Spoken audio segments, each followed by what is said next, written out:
আমরা যতটুকু জানি যে বেশ কয়েক বছর আগে আপনাকে বিসিবি থেকে একটা চাকরির অফার করা হয়েছিল বিসিবি নির্বাচকের জন্য, কিন্তু আপনি শেষ পর্যন্ত নির্বাচকের চাকরিটি নেননি, কারণ আমরা জানি যে আপনি নির্বাচক হননি, সো আপনি ফিরিয়ে দিয়েছিলেন।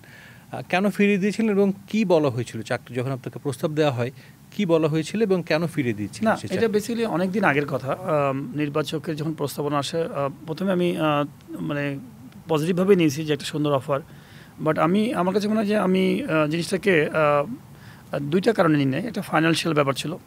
আমাদের দেশে ফাইন্যান্সিয়াল ম্যাটারটা কিন্তু লোকাল তখন আর কি খুবই পোর ছিল, যেটা আমি আবার খুব কাজে বিশ্বাসী। আমি খুব হার্ডওয়ার্ক করি। ধরেন আপনি সারাদিন আমাকে খাটাতে পারবেন লেবারের মতো। আল্লাহর মধ্যে খারাপ ব্রেন নাই, ভালো আছে ক্রিকেটের ব্রেন। তো ফাইন্যান্সিয়ালের একটা ম্যাটার তো ছিলই। সেকেন্ড হচ্ছে আমার যে ব্রেনটা আছে, ধরেন আমি খেলাধুলা করে বিভিন্ন কিছু যে জিনিসগুলো নলেজ আইডিয়াগুলো পেয়েছি আমি জীবনে, সিলেক্টর হয়ে আপনি খুব বেশি দেবার মতো আমার ছিল না, মেধা। বিকজ হচ্ছে যে সিলেক্টরের পার্টটা আমার কাছে মনে হয় খুব 10%। আমার কাছে মনে হয় আমার মেধার 10% দিলেই হয়তো সিলেকশন সম্ভব। আর সবসময় চিন্তা ছিল বড় আকারে কিছু ডিজাইন বানানো, প্ল্যান করা, যে গোল, যে আমি ওইখানে আমরা পৌঁছাতে চাই।